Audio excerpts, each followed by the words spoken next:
All right, Deron Brown here with Rebecca Schocker. Shocker. Shocker. Okay, Yes. I wasn't sure with the C. Okay, Rebecca Shocker, and she's a hybrid coach. Um, I personally did not even know of hybrid coaching prior to Rebecca informing me about it, but I guess it touches base on a lot of different things. Now, before we get into that, I want to explain like why I'm in a cast. I actually tore my bicep in a boxing match. Oh no. So my last fight, which was last Saturday, I hit this guy with a check hook, and I've thrown that punch plenty of times before in the past, and I felt like something hot on my bicep. So I knew something was wrong, Oh. but I kept fighting, and after the round was over, the ref came up to me. He's like, "Oh, what's? Are you okay?" And he could tell because my bicep had popped up, and then he was just like, "I think you tore your bicep." And Oh I was like, "Are you no. gonna stop the fight?" And he's like, "No." And the coach was like, "No, we gonna keep going." So we kept going, and I won the fight. I didn't get hit not once. Obviously, you can tell, Oh my gosh. but yeah, I wouldn't. I mean, considering where I'm at now, I would have preferred to lose the fight than to lose my arm. I So can't believe that. I can't believe it. The doctor said you must have really hit him hard to like tear your bicep because most That's people tear it lifting weights. they do, and that's so crazy. Like, could you visibly see it? You could see it. Oh no. You could see it. Like you see how like my arm is right now. Like the Yes. bicep actually like it goes from right here to up here. So it's like obvious. It's like completely flat up here, and then it just like it's like a big knot. So it was just It's not good. I know somebody that happened to, yeah. and it kind of looks funny for a while, Did he right? get it fixed? I don't think he did. See, I could have kept. See, yeah, I could have kept. I could have fought without it, Mm-hmm. but I didn't want my arm to look like that forever. I didn't want to be looking in the mirror and be like, because it costs. But I mean, shit, if you have insurance, insurance pay for it for the Yeah. most part. At least you won the fight, Yeah, right? yeah. Even though you persevered through the pain. Now I'm gonna be very cautious about Yeah. form when I'm Uh-huh. hitting somebody. Mm-hmm. But anyways, like I said, Rebecca's a hybrid coach. Uh, what I like about Rebecca is that she's really like we had a real deep conversation at the gym about self improvement like about a few months ago, and I was shocked that we kind of read the same things, and we enjoy like the same field of psychology and self improvement and whatnot, and I just feel like I can relate to you on a lot of different things. So we're going to touch base about what you do and then also some of those topics. But could you give a brief introduction about yourself and what you do? Absolutely. Well, first of all, thank you for having me. I'm really excited to be here, so thank you. What I do is I help high achieving, career oriented men that feel like something's missing in their lives. I help them bridge that gap to find that intimacy within themselves by looking at their behavior, their life patterns. Then, in essence, it builds trust in their feelings, self love, and then really helping them to live the life that they want for themselves. So why do you help men and not women? That's a great question. It kept showing up, and I had to listen to it because men kept coming to me, and I thought, okay, there's something here, and they feel comfortable with me. I grew up around men my whole life, so I've always been comfortable Okay. around men, and all of my friends have been guys, so it made sense. So did men come to you seeking your help while you were a hybrid coach or before you became a hybrid coach? So I started coaching in 2018 with fitness and women, and Okay. then men were expressing interest. And then I really realized that my fitness coaching, the bigger component was really the mindset.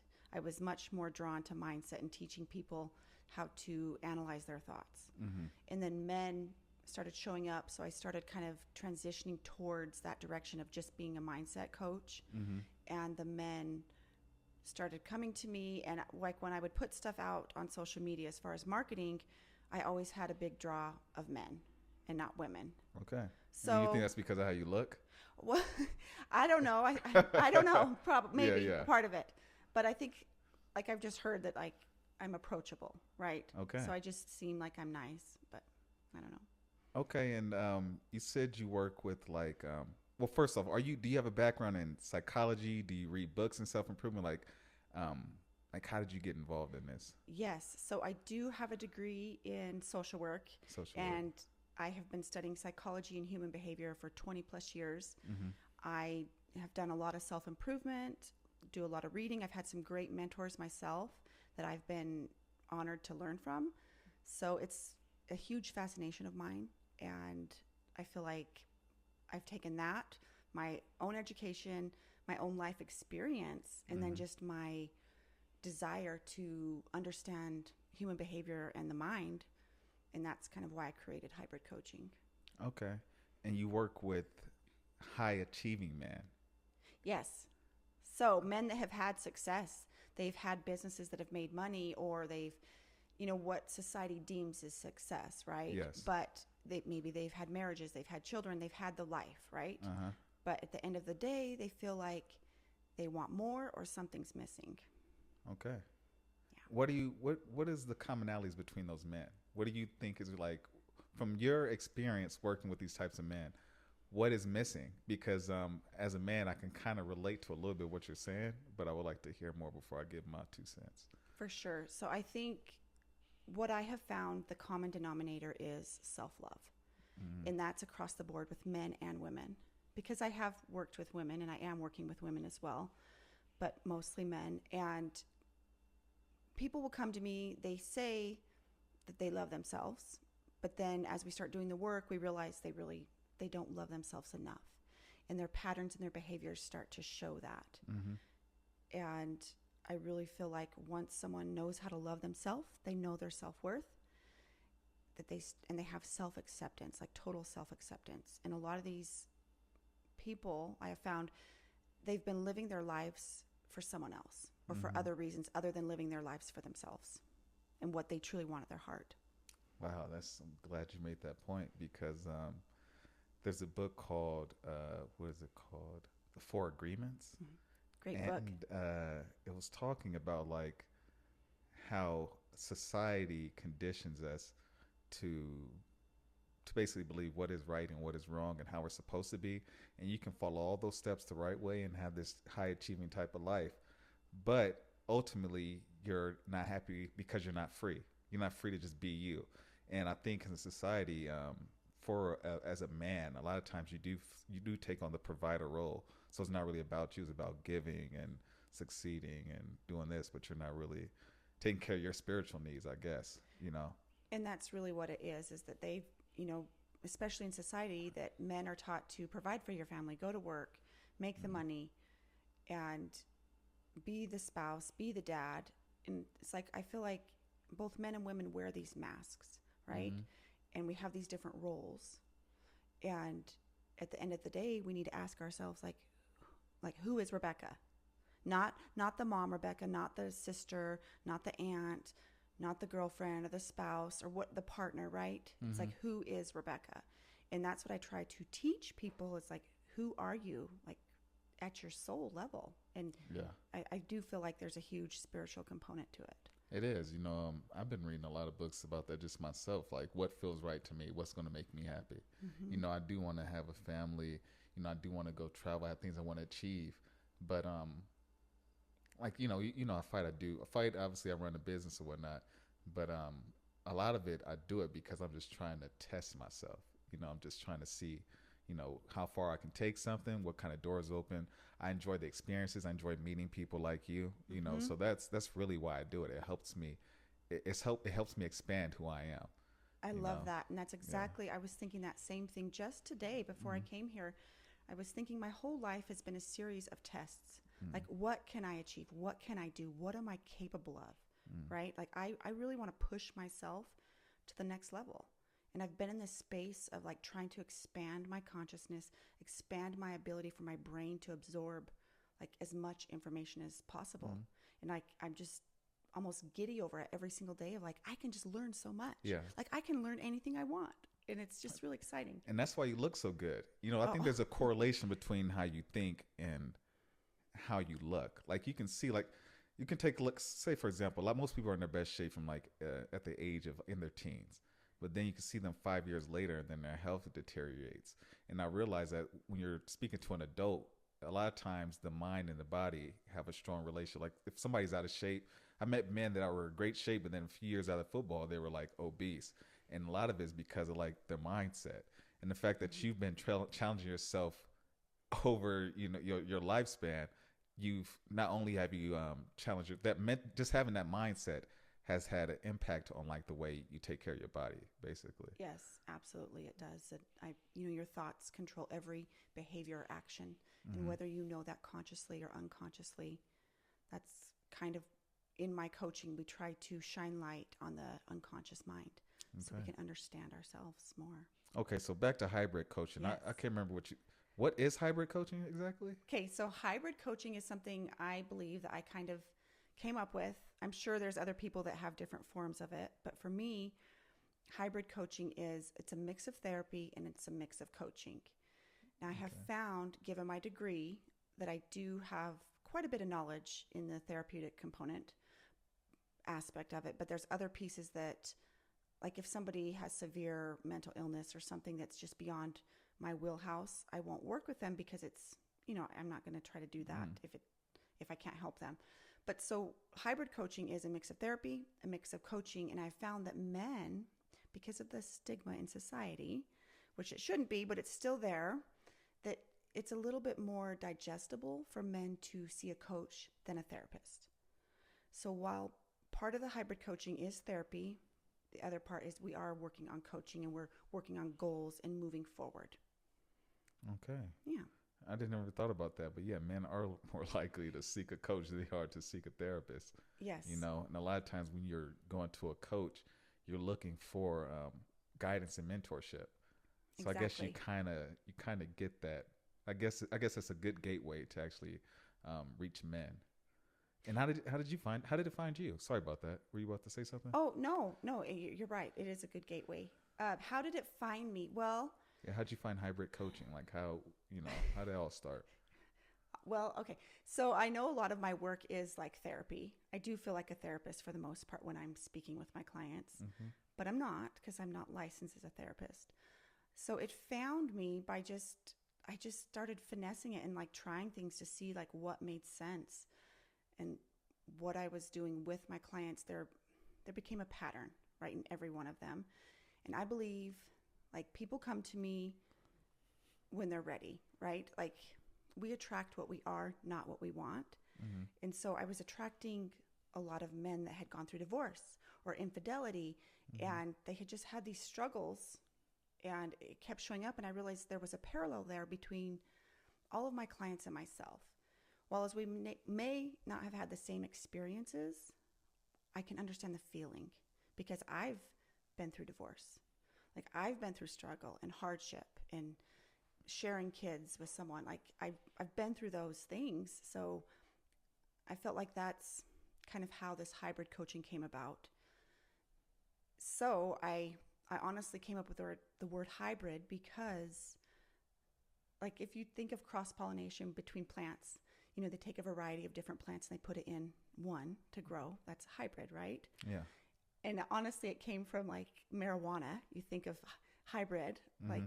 strain of marijuana, which is a sativa and a indica, and you mix it. And I thought, well, that's kind of what I'm doing with the coaching. Like I'm doing kind of therapy and kind of coaching. So let's just call it hybrid coaching. Okay. That's So what's up. that's the truth. Yeah. And hybrid coaching. So I'm guessing if it's hybrid, does that mean that it's like a flexible kind of coaching? Like, there's not like a blueprint to it. I'm guessing each patient, yeah, is it a patient? I call them clients. Clients, is each client different? So while the coaching aspect is very personalized and intimate, people are telling me their deep, personal stuff. I do have somewhat of a blueprint that I've developed because, as I said, I watch for patterns, and you can see patterns in people. That's usually true in this area with one person. You can start to plot on a map of kind of the trajectory of what it's going to be. And the reality is, if we can't go from A to Z, there's that chasm in between A and Z that we have to cross.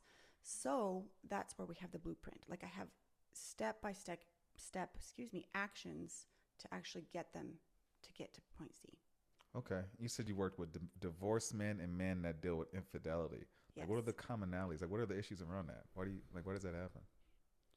honestly, I feel like Utah's very, very toxic Okay. in that area, because I feel like we have a lot of people that get married very, very young here, and they go straight into, from being a teenager basically to an early adult to getting married, having a family, having to provide and play all these roles, that people lose themselves, right?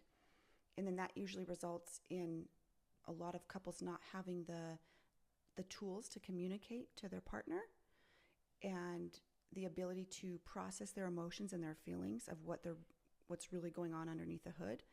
So a lot of times one of the spouses will cheat, right? And that usually ultimately ends up in divorce. And then when I see it repeatedly, when I have people that have been divorced twice, and there's been a common denominator of infidelity in both relationships, we start to look at what's going on, right? Yeah. Like, why is that showing up for them? And what we work on and what they realize is that it comes down to their self-love, that they are not loving or valuing themselves enough. So they are, by proxy, like attracting this. I'm not saying they're attracting the infidelity in their life, but they're attracting that type of person. That type of that's person. receptive to it. Mm-hmm. Yeah. And so it's patterns. It's all about patterns. Utah is a beautiful state. It's It beautiful. is. I know when I fly out of Utah, I'm like, I'm getting the hell out of here. And then I fly back in, I'm like, man, this is a pretty clean state. It is. And the people here in general, compared to California, they're in better shape. People, I think people in general, they're just more active and they take better care of themselves. But one of the things I did notice when I came to Utah is like that it's high on mental health issues.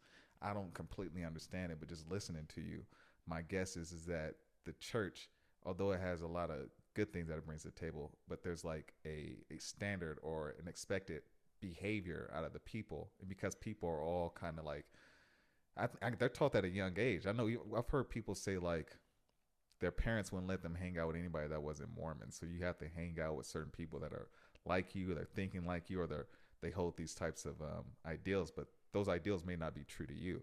So I'm guessing a lot of these issues are deep, And I think you're exactly right. I do think they are deeply rooted. And I don't think that it's anyone's fault. It's not the church's fault. I think the church teaches a lot of great foundational ideals, right? I think there's a lot of good from all churches do yes, that. They teach do. all of them. Yeah. But when I say Utah's toxic, I mean in the sense that when you go outside of the state of Utah, it's not like that, right? It's not as extreme or dominant. And what happens, I have found in Utah, is that there's two parts to this. People have this sense of like keeping up with the Joneses, right? Like they think that they have to be perfect and they have to present a certain way. They wear those masks that we were talking about. Yes. And they take it to the extreme, right? So then by that, they don't have an outlet, and they feel shamed that if they want to have a drink of alcohol, or if they want to, let loose or do something that's out of what they think they're supposed to be living their life as, right? Mm-hmm. It's not necessarily the church, but it's the social pressure. It's like the community that's putting the pressure on them to be a certain way. And the individual themselves, though, how they interpret it, right? Oh. And that's why there's such a high rate of prescription drugs here and antidepressants, because I truly believe people don't have that outlet. They don't have that chance to actually just be themselves, right?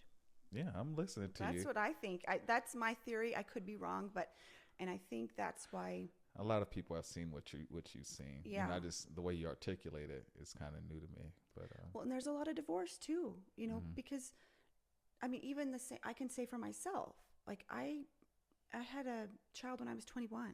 So I never had that chance in my early 20s to figure out who Rebecca is, what does she want, how does she want to live her life.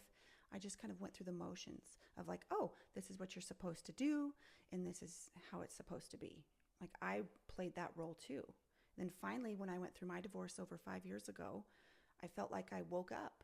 I was like, how long were you married? I was married 12 years. Okay. Yeah, 3 kids, 12 years. So it was really eye-opening for me. And I feel like I woke up and I was like, what have I been doing with myself? How have I been living my life? When you're that young, though, you really don't know. I mean, everything when you're young is about like how things look. How does my partner look? What do they have? They have a nice car, you know, are they popular? Like that's important to you when you're young, but you don't really know yourself. I don't think you really know yourself until you get in your 30s. You start to even build your friendships differently as you get older. So, you know, just I guess what do you think is the perfect time for people to start that type of relationship? I think you have to be minimum like 26 because I feel like 0 to 18, you're in your parents' home. You're in that family. 18 to 25, we'll say that's when you're on your own and you get to be by yourself. Mm-hmm. And then maybe like 26 or 28, I don't know. There's no right age. But then at that point, then you can create your own family. Like you should know yourself, hopefully by then. But I think you're right too. Like I still don't know myself completely. Like I'm still peeling back the layers. It's like all the time. It's like, oh, something else I learned about myself. Yeah, because I'm 33 now, and playing sports. You always say like once you hit your 30s, you're over with for sports. You're on your way out, and I feel like I'm in my prime of my life. Like I feel like my mind is better. I feel like my body's better. I have way more clarity. You know, at this age, and I'm just like I can still do the same stuff I did when I was younger. So I'm wondering, like, you know, how true that statement really is or whatnot. And I think it all comes down to your thoughts. It's the same thing. Like, I believe I can do anything. Like, I feel like I can push my body and my mind to do anything that doesn't defy, you know, gravity, right? Yeah. So I think it's all about your mindset. And it's probably why you look the way that you do and why you can perform the way that you perform athletically, right? Yeah. Exactly. Because I already believe I can do it before that. Yeah. Yeah. So all comes down to your thoughts. Hybrid coaching compared to other types of coaching.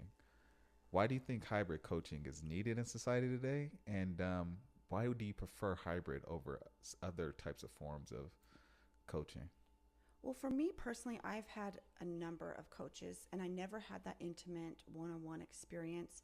It was basically just cookie cutter. Okay, do this. This is, you know, do these steps, work on these modules, and this is what it is, which is great. And there can be a lot of good from that.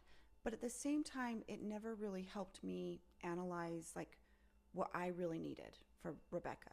Like I was looking for a roadmap my whole entire life. Like I just wanted somebody to say, Rebecca, you're good at this, go do that. And I never got it, right? So I had to create it myself. Yeah. And I realized how I've been able to create that was by self-realization and actualization, like understanding myself completely. And I found a way that works for me, so I wanted to show others how to do it. And that's why I feel like the therapeutic component is really, really important because we go back to childhood. Because I need to see the pre-programming that they've prescribed to, the belief system that they've been, you know, shown their whole entire life, how they've grown up, what patterns and behaviors formed it to up to where they're at now in adulthood. You said you needed somebody to like point out, where you're looking for somebody to tell you, hey, you're good at this, go ahead and do it. Who was Rebecca before she had a child at 21? Do you know, who were you? What did you like doing? What was your interest in? That's a great question. I've always been very playful, outgoing, like to have a good time. Yeah. Definitely like to be physically active. Okay. Right.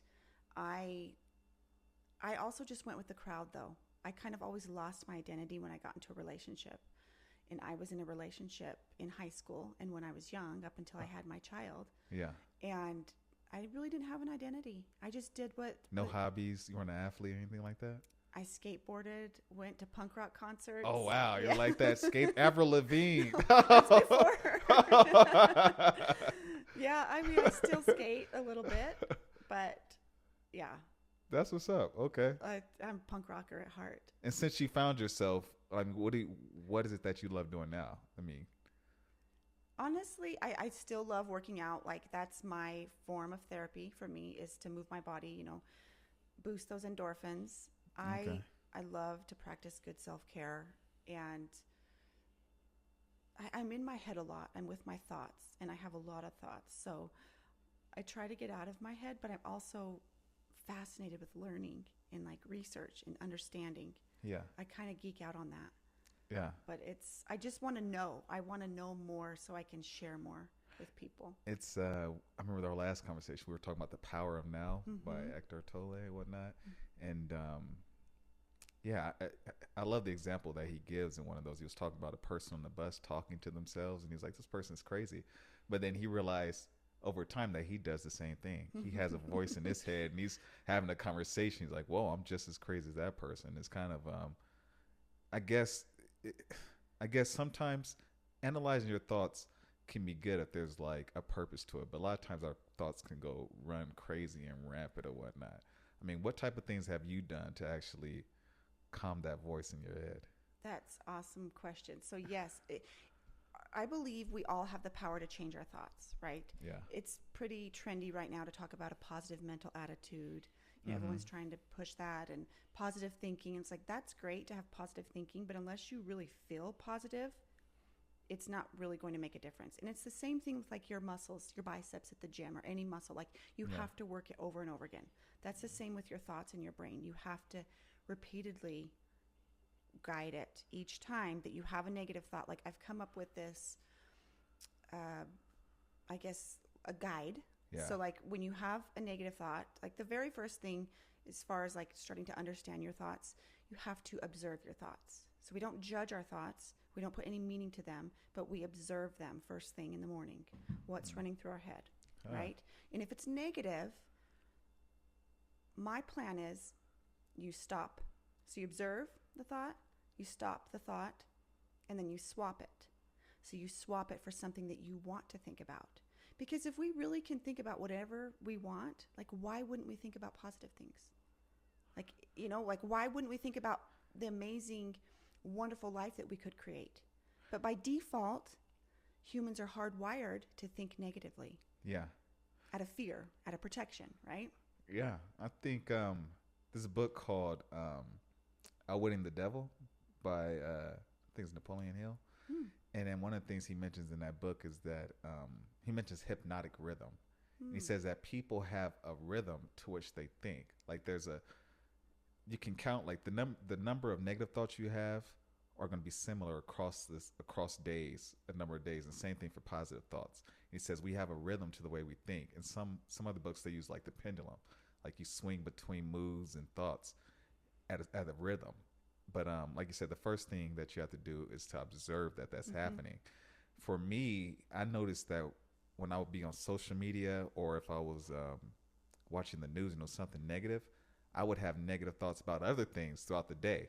And then I was like, you know what? I have to one thing I did for myself was once I woke up, I pop in an audiobook. Maybe it's, I'll listen. Like this morning I was listening to, what was it? The Untethered Soul. Great. I listen to that and then it automatically, it makes me, I start feeling better. Yes. And then from there I'll watch something like unboxing or I'll listen to something on business. But what it does, doing that over time, it helps like uplift my energy. Yes. So I can work for the company that I'm working for. So I can go to the gym. So I can focus on my podcast. So I can sell my courses. Like it helps me. It fuels me, and Absolutely. that's something I do. That's something I do for me. And it's weird. Once you make that transition and it becomes so a part of you, your relationships change. Like certain people you can't take with you anymore. Absolutely. And then certain people you have to put in certain you have to relate to certain people on a proper basis. If you have your friends that are into, I don't know, sports or whatever, you keep it there just with sports. You don't try to make them into other type friends that do other things. But yeah, my relationships, some people have been left by the side, but definitely some relationships have gotten stronger and I've met new people who are also climbing and making that journey with me. Yes. I believe once you're on that path, it's a lot of friends start to fade away and it's hard to relate to them when you have that growth mindset. Yeah. But it is like, the thing is, it's all a series of choices. We always have a choice to choose what we want to think. But if we're caught in that negative spiral of thinking negatively, that bad things are going to happen, that it's going to be a bad day, or I have to go to work, or I have to sit in this traffic, it's really as simple as just changing it, of saying, I get to do this. I think as individuals take for granted all the blessings that we have. The fact that we have a roof over our head, that we have a warm bed, right? Food to eat. And we are so short-sighted, by being inside of our own mind that we forget to look at those things, like those blessings. And it's all about a choice. You're right. I was running sprints last week on the treadmill and in my mind I was like, I can do this. I get to do this because I can. I get to do this because I can, because it was hard. But like, that's the narrative that I told myself, is like, I can do this because I can. That's like crazy. That my body can do this, right? Yeah, it's crazy. I was thinking about, since I had this arm injury, I know how it happened. I overloaded my bicep. I put too much force in my arm to deliver that punch. Well, I should just turn my hip more, you know? So if I would use more of my hip, my bicep would take all that pressure. But one of the things that after that happened, I was like, you know what? This is an opportunity for me to work on my lower body and my hips more. Because if I can drill that down when my arm's better, I'll be a better fighter. So I just did 1,000 body squats, 1,000 single leg squats, and then I just went through proper form of like transitioning my hips. But yeah, you're right. You can look at things negatively, like, poor me, I can't fight, I'm hurt, you know, get all depressed about it. Or I can, you know, look at the bright side and try to, you know, work from there. And you're absolutely right. And I think it's hard when you are an athlete and that's such a big part of your life. And when you get injured and you can't do something that you love, because you know the many, many benefits of it that it gives for you, like mentally, right, and physically. Yes. So it's focusing on, okay, I may have this arm that's in a sling, but what can I do, right? Thinking of what is available and what your body can do is, I think, huge. Why do you think hybrid coaching is needed today? Because I feel like, especially after COVID and the pandemic, what happened is it forced people to be alone with their thoughts. Because they weren't out socializing, they weren't out going to clubs and bars and meeting people because everything was shut down.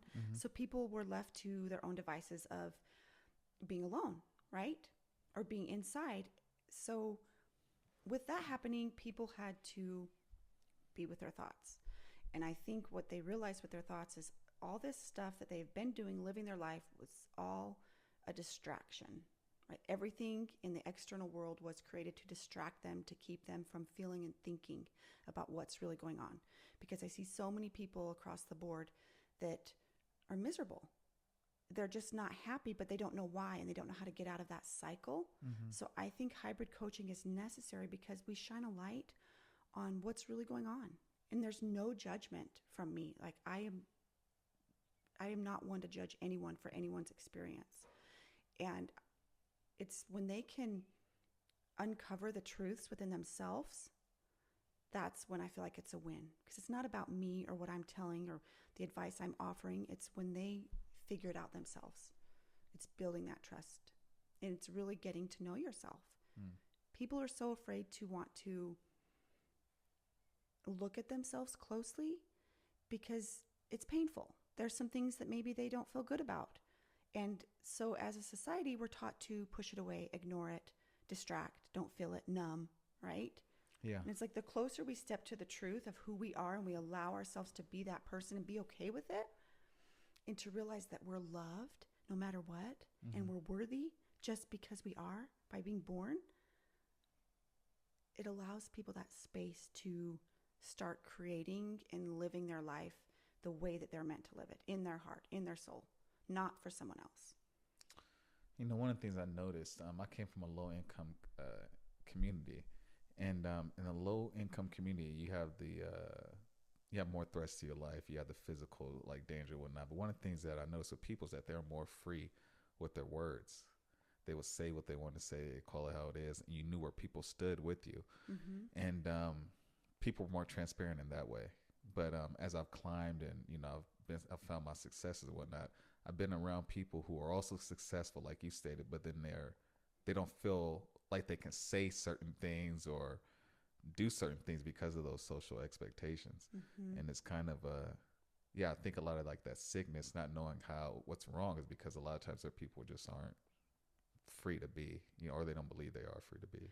Yeah, and I think they're afraid to be their authentic selves because we're afraid of being judged.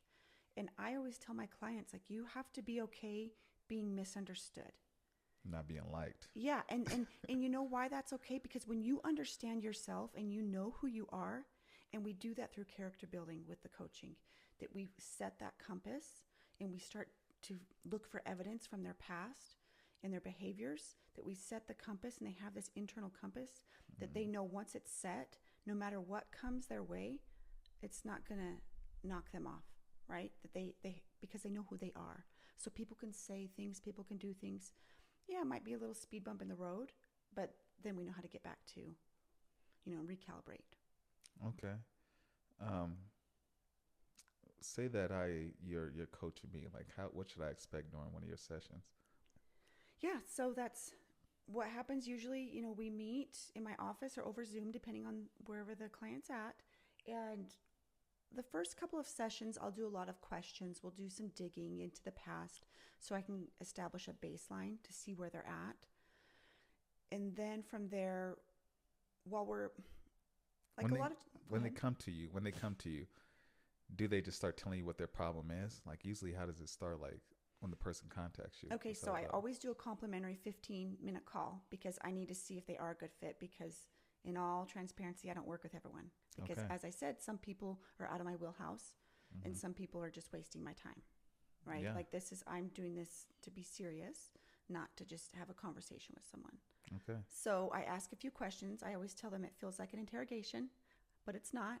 So they'll tell me, and then we'll meet for our first session.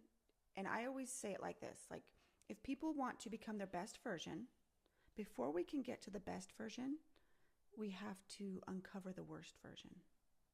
And that could be a little scary for people, because I'm going to peel back the layers and we're going to look and we're going to go back to childhood and we're going to talk about it.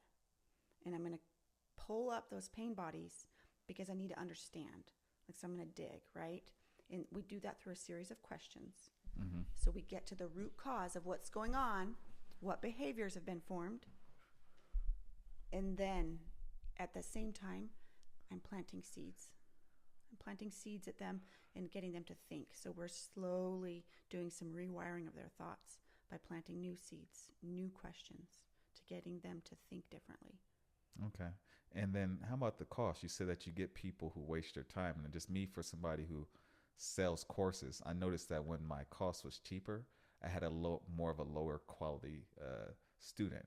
Yes. And once I raised the price, you have more quality students and whatnot. So does that actually help you out as well? I mean, I think that would get some trolls. That would remove some trolls if they weren't serious. For sure. And I think when people invest, when they make that investment in themselves, it's not about the money. It's about the more that they are willing to pay. It's about an investment in them, right? Not the money. Yeah. And like, I'm not afraid to fire clients. I had to let someone go a couple weeks ago because I just didn't feel like he was doing the work. And I thought, coaching doesn't work unless you're willing to do the work, right? And I could sit there and be one of those people that just takes money and just talks to someone to take their money, but I don't believe in that. Yeah. It makes you sick. Yeah, then I'm like, why are you working with me? Like, let's get real. Because it makes, like you say, you're wasting your time. You like to see people improve. This person not improving. You're not getting anything for working with this person anymore. For sure. I see it. So yeah. Okay, so compared to therapy, like, how is hybrid coaching different from like the basic type of therapy? So what I've had, the feedback that I get from my clients is they have to see a bunch of different therapists. They're usually stiff and they feel like the therapists are projecting their own ideals onto them. There isn't that real connection, right? And another thing that the feedback I've heard with therapy that my clients don't like is you just go and you say, okay, goodbye, I'll see you next week. So there's no like gradual building. There's no process or steps or guidance as far as like moving forward. So part of the hybrid coaching is we're going backward to dig and understand, but at the same time, we're building forward. We're taking steps. We're having goals each week. We're having thought homework. They also have the ability to listen to my Voxer messages, like for a little added inspiration. There's a little more hand-holding with coaching versus therapy. And I also have like unlimited email options that they can email me if something comes up. And it's the homework too, I think, is what really helps. Okay. And you said that obviously you told me how it doesn't work. You see somebody's wasting your time. How can you tell somebody's progressing in your program? And if you want, you could share a story about like, a great client and how things went for them. Yeah, I've got a couple great stories. One, I know someone's progressing when they start using my words and they're teaching it back to me. They're telling it back to me of what we had talked about maybe weeks or months before.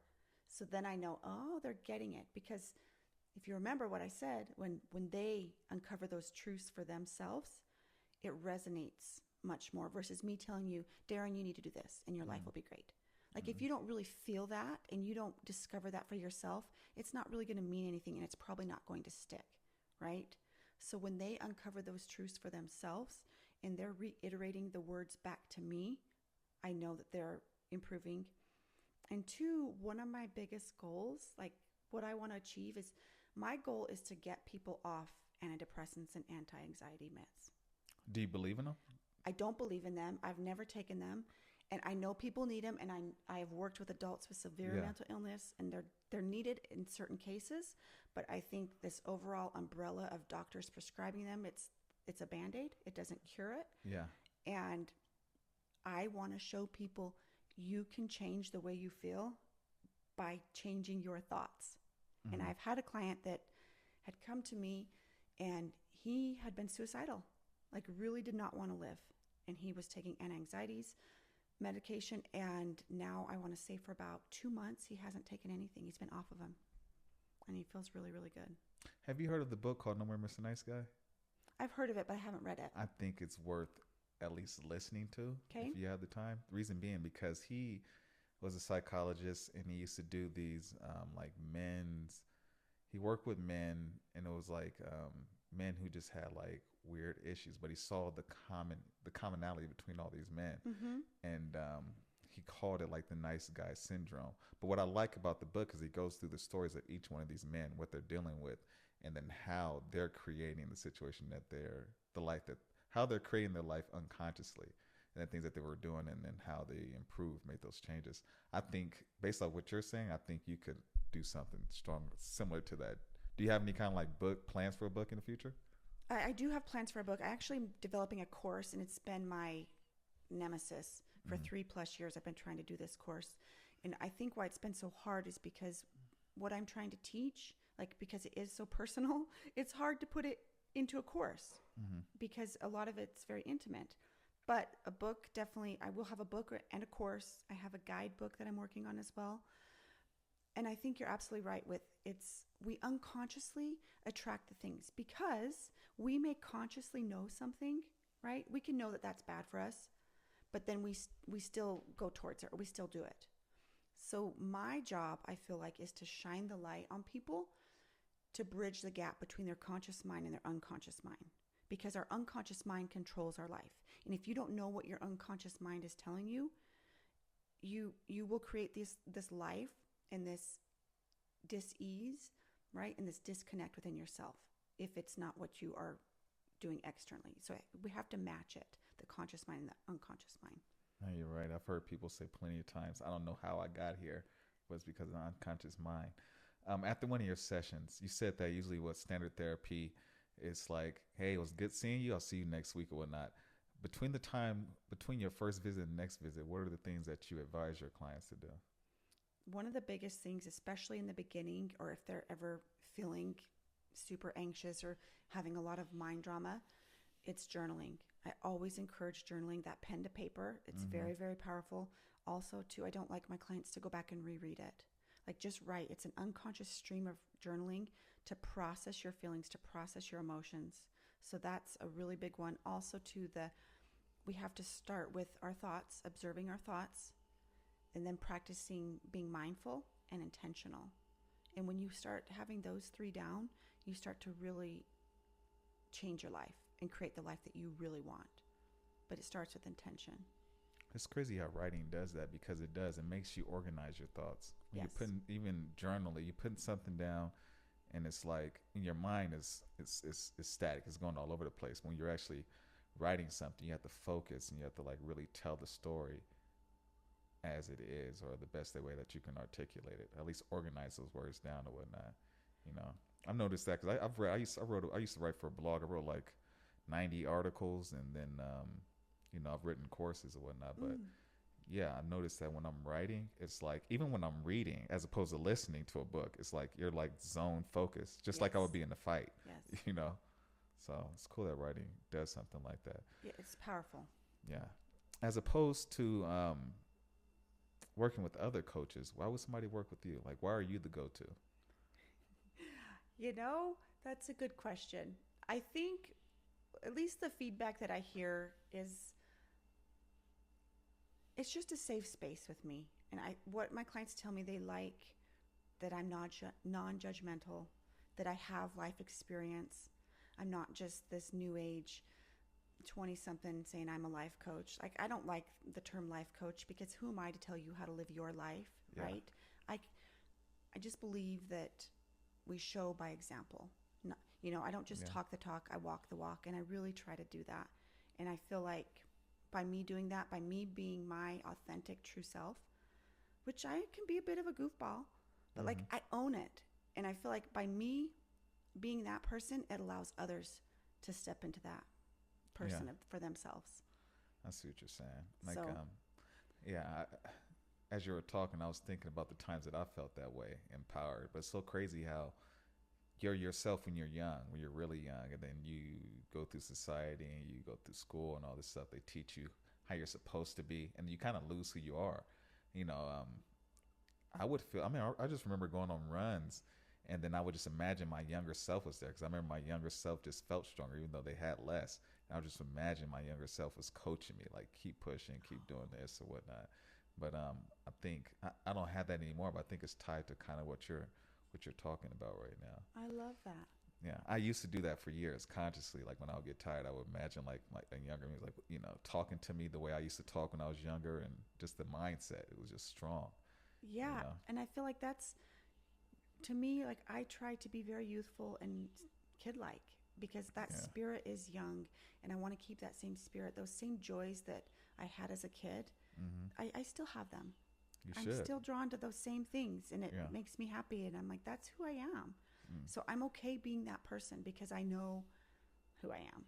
You've discussed how hybrid coaching can affect somebody else's life and why it's needed. But tell a little bit about your story. Like, how has hybrid coaching helped you? How have you gotten to the position you're in right now? Yeah, I mean, I wish I would have had somebody like me, honestly, 5 years ago. Going through my divorce, I felt so alone, like a pariah, like nobody supported me. My family stepped away, my friends, and I felt pretty alone. And I think trial and error, just going through my own experience, really kind of put me on this path. And I did do some therapy, like with a therapist. She was a great therapist for 6 months, and that helped me a ton. But also, too, the biggest thing, like, really set me on this path was my spiritual journey, and like trusting that there was something bigger than me guiding me. Because when I was married, we didn't believe in anything, and we weren't religious. And I honestly think that could have been one of the reasons, like, that we didn't stay together. We weren't tied by something bigger. So a lot of it was self-education. A lot of it was reading, studying, watching videos, really practicing connecting with nature and source. I call it source. People call it God, universe. To me, it's source. It's an energy thing, really. Yeah. So just that, my faith in that has really helped me. So how has your religious journey, like, helped you get where you're at? Because honestly, the last few years, I've been on a major spiritual journey myself, and I believe in it. But it's probably not the same, probably not the way that it's taught to kids nowadays, and how we understand God, or at least, how it's taught to us. But I do believe that there's a higher power, there's an energy, there's a force, there's a reason why we're here. It's not just accident. There's other life forms. But I've been really deep into that as well. Yeah, I think once you start opening yourself up to that, and you start to raise your consciousness, you start to become more enlightened, you start to see more of it, and you start to welcome more of it, and you see signs, and you trust it, right? It's the same as like believing in God. We're trusting in something that's not visible. Like, I'm trusting in a higher power because I believe in the energy, because I've seen too many miracles in my life. And I also know, like, when things happen at a rapid, accelerated pace, like if you're about to take on a new journey and it happens really quickly, I feel like it's meant to happen. That's what you're supposed to be doing. Yeah, it happens really, really fast sometimes, and it's scary. But to me, that's how the universe works, right? And we get so caught up in our mind that we forget that we are spirit beings, right? That we are connected to something larger than ourselves. And when you trust that and you feel it, and you ask for that guidance, like to me, that's been a huge anchor. It's like an intuition. It's a It feeling. is. And Yeah. that's another thing with my coaching. Like, honestly, like, I think why I'm able to do it is because I'm highly intuitive. Like, a lot of times I'm off the cuff when I'm meeting my clients. Mm. And it's comes to me when we're having a session. Okay. Yeah. That's what's up. Mm-hmm. This program, who's hybrid coaching not for? I would definitely say it's for people that believe that nothing can change, that this is just the way that their life is. They have that fixed mindset, right? They think that it's not going to work, right? Which we know that's just a limiting belief that they've been telling themselves, and that alone, that's why it won't work, is because they tell themselves that. So it's not for people like that aren't willing to grow and learn. And it's also not for people that really do suffer from extreme mental illness. I'm talking bipolar, schizophrenia, schizoaffective disorder, like major ones that require SSRIs or antipsychotic. Because Okay. I'm not a psychologist or a psychiatrist, and I don't feel like I belong in that field. I got you. Yeah. Okay, so what's next for Rebecca? I took a look at your YouTube channel. Oh, that's. You got about 5 videos for the last 3 years, I don't or do 2 anything with years. that. I don't know. know. Yeah, what's going on? I'm telling you, once you open that up, they're just going to start coming. YouTube is a space people go for entertainment and information. I think. Yeah. So what's planned for you? That's funny because I'm actually a really shy person. Like, it's hard for me to be on camera and take pictures because I'm really reserved, right? Yeah. Which people wouldn't think that of me because I'm always talking. Yeah. I have a lot that I want to say, but I like doing this. I just like connecting and talking with people, and like the whole business building, that's been a struggle for me. Yeah. So that's why YouTube lacks. But what's next is I'm doing a mastermind group I'm creating for high-level achievers, people that want to come together to create something bigger than themselves, want to serve others, want to make an impact.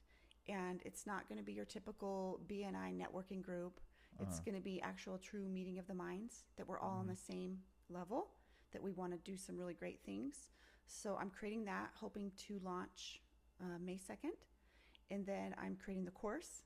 So the course is going to be something that maybe people can't afford to do the one-on-one coaching with me, or they're not ready for that. So I'm creating a course that's going to allow them to do it at their own pace.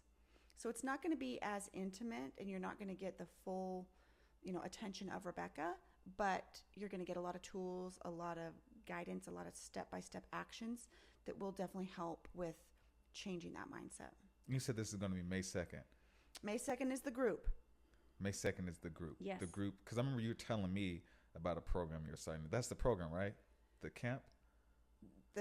The mastermind is the group. So it's also a funnel, all my clients that graduate from my 6-month coaching, that they can go into this group, right? Because I've been working with them and I know where they're at mentally. So it's for them, because a lot of my clients don't want to be left by themselves after they're done coaching. They still want a little bit, right? Mm-hmm. And then it's for other people that are wanting to do something more, make an impact. And then the course, it's going to be an online course. So that's what I've been working on behind the scenes and nobody sees. And that's what's to come next. Okay, cool. Well, Yeah. I mean, I don't have any more questions for you. Okay. I'm glad that you came. It was an awesome conversation, and I look forward to talking to you again after the books and after this course and everything's published. So I'm going to try it out myself. We spoke about this before, so Thank you. we'll see. Thanks for having me. It's been fun. And hopefully next time we do talk, I have something out there, something published, right? No, you will. It's hard to get out of my own head. I mean, I'm not going to lie. It's hard. Baby steps. We That's all it. taking our baby That's right. steps. That's the coach. All right, Rebecca. Thank See ya. you. Peace. Bye.